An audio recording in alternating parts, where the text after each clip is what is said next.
configura-se num processo que tem uma base histórica e está diretamente relacionada às mudanças na estruturação da produção na sociedade capitalista.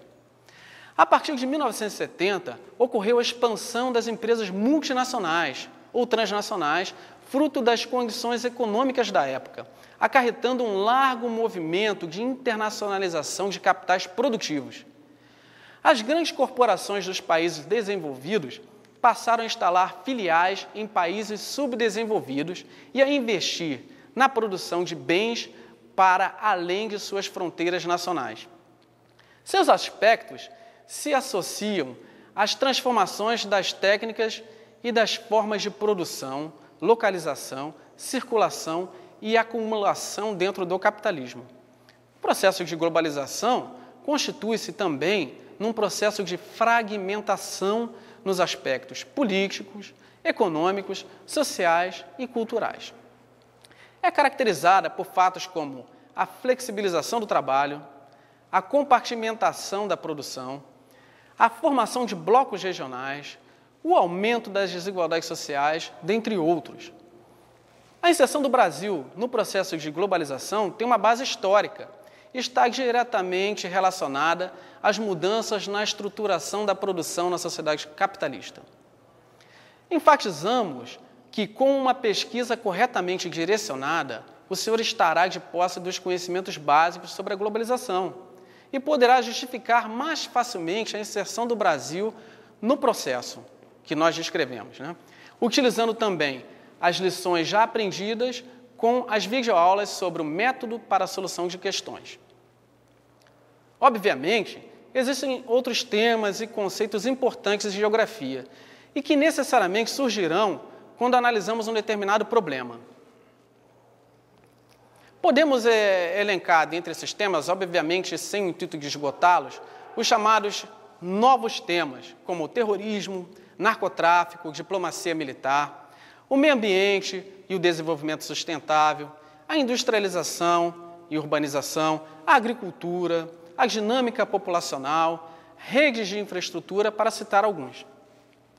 Importante, os livros didáticos de geografia, além de constituírem fontes de consulta mais cara se comparada aos artigos de sites e ao Almanaque Abril, têm a desvantagem de ficarem desatualizados, pois muitas das edições mais novas têm mais de 5 anos de idade, vamos colocar assim.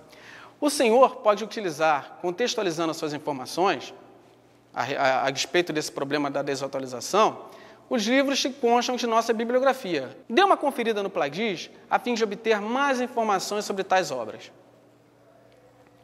Preste atenção agora no próximo exemplo. É o nosso caso concreto número 3. Estudar o processo de urbanização ocorrido no Brasil a partir da década de 1950 até o início do século XXI, nas expressões econômica e psicossocial, concluindo sobre o agravamento dos problemas urbanos nas regiões metropolitanas brasileiras.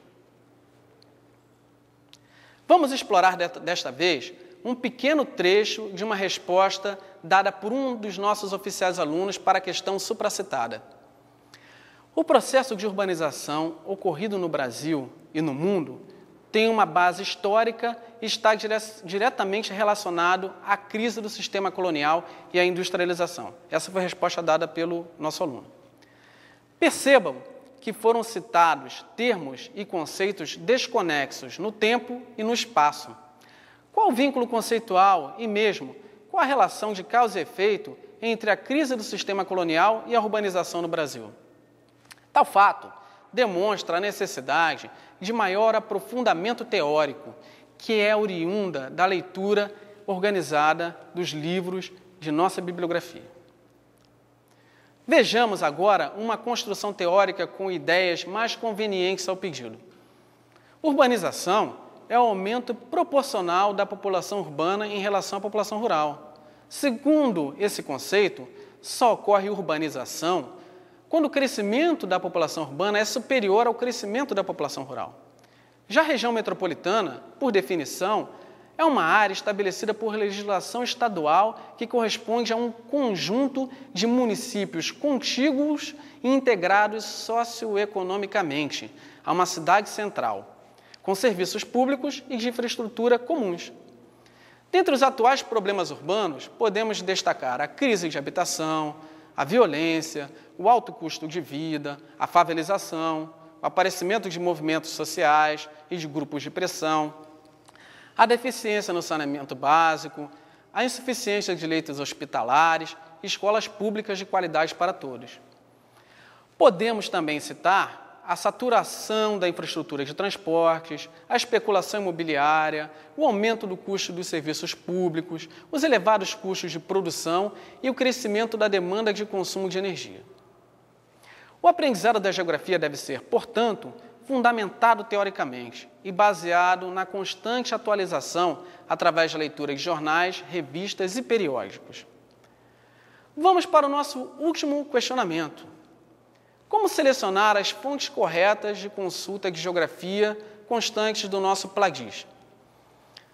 Sabemos, obviamente, que a leitura de todos os títulos fornecidos em nossa bibliografia é custosa, em termos financeiros e praticamente inviável no tocante ao tempo disponível.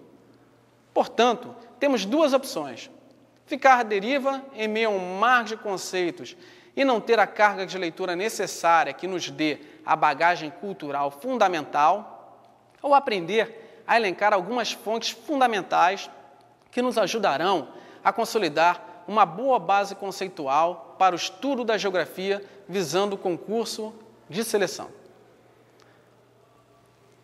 Como podemos operacionalizar isso? Façamos uma reflexão usando o termo meio ambiente e o conceito de escala geográfica. Lendo alguns títulos da bibliografia básica e da essencial, o senhor perceberá que podemos falar nas seguintes escalas geográficas ou níveis de análise: a local, a escala regional, a escala nacional e a global. Todos os temas de geografia dizem respeito a essas escalas de análise. Em termos globais, as sociedades precisam rever o seu relacionamento com o meio ambiente, isso é sabido, né? E estudar as consequências de sua interação desmedida com a natureza. Por questões territoriais, o meio ambiente é um tema estratégico para o Brasil. Alguém tem dúvida disso? Não resta um menor problema em relação a essa questão. Sabemos também que uma ação poluidora ocorrida numa cidade como Rio de Janeiro, na escala local, pode ter repercussões regionais e até globais. Vide o caso de um vazamento, ou um possível vazamento de petróleo numa plataforma da Bacia de Campos, contaminando toda a região. Ou, por exemplo, o caso que nós conhecemos hoje, muito comum e muito divulgado na mídia, da destruição da camada de ozônio por causa da emissão de gases. Um bom livro sobre tal assunto, constante de nossa bibliografia essencial, é o Desafio Ambiental, do professor Dr. Carlos Walter Porto Gonçalves, da Universidade Federal Fluminense. Sugerimos também a leitura dos livros Geografia, Conceitos e Temas e A Nova Desordem Mundial, dos geógrafos Rogério Rasbaert e Carlos Walter. O uso do Plagis é o nosso terceiro item do desenvolvimento. Embora nós já tenhamos feito alusão a ele, vamos novamente tocar em alguns aspectos importantes. É fundamental que o senhor deva consultar o Plagis de Geografia, ficando atento aos objetivos gerais e específicos constantes deste documento. Crie seus próprios hábitos de estudo, sendo disciplinado e perseverante. Para tanto, algumas dicas podem ser importantes. Resolva os objetivos do Plagis como se fossem questões e solicite a um oficial do quadro de Estado-Maior ou mesmo a um professor de Geografia para que façam a verificação do conhecimento. Vamos a um exemplo de uso do Plagis. A unidade didática 9, América Latina, Integração Regional e Inserção Global. O Plagis está dividido em assuntos e objetivos específicos. Vamos pegar o assunto, o narcotráfico na América Latina. O objetivo que temos nesse momento é analisar a expansão do tráfico internacional de drogas e as suas implicações nos países da região. O que podemos fazer? Podemos resolver esse objetivo como se questão fosse. Por quê? Porque redigir é fundamental. Resolver os objetivos ajuda na organização do raciocínio no papel. A redação de uma questão de geografia por semana, baseada nos objetivos específicos, será uma excelente maneira de consolidar não só o conhecimento, como também o método e a expressão escrita. Contudo, sabemos que é muito difícil que se atinja todos os objetivos do Plagis até o final do curso. Por isso, forme grupos de estudo, faça uma pesquisa, selecione alguns para serem resolvidos integralmente. Os demais objetivos devem ser esquematizados ou discutidos pelo grupo. Cabe frisar que o senhor terá aproximadamente 5 meses para completar o seu treinamento, do término do CPSM até a data da realização do concurso de admissão. Bom, conclusão, né? Chegamos ao final de nossa videoaula de Geografia e, para auxiliar no seu estudo, estamos disponibilizando os slides desta aula em PDF. O concurso procura selecionar os futuros dirigentes da Força Terrestre. Portanto, nas funções que o senhor futuramente irá desempenhar como oficial de Estado-Maior, precisará possuir embasamentos intelectual e cultural, conhecimentos interdisciplinares, economia, política, meio ambiente, ciência, tecnologia, capacidade de resolução de problemas de forma sintética, clara, objetiva, coerente, com a reduzida disponibilidade de tempo. A geografia é a disciplina certa para isso. Portanto, os conceitos e procedimentos aqui apresentados devem ser identificados e assimilados para servirem de parâmetro para futuros estudos. Lembre-se, na era da informação, o que pesa é o conhecimento. Agora, você já tem algumas sugestões de como combiná-lo, criá-lo, aplicá-lo em prol do concurso de admissão.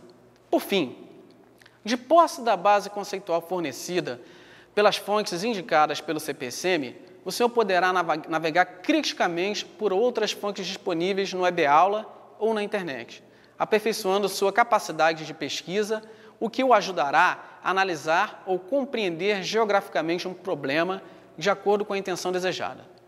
Bons estudos e continue acessando o EBAula a fim de retirar suas dúvidas conosco.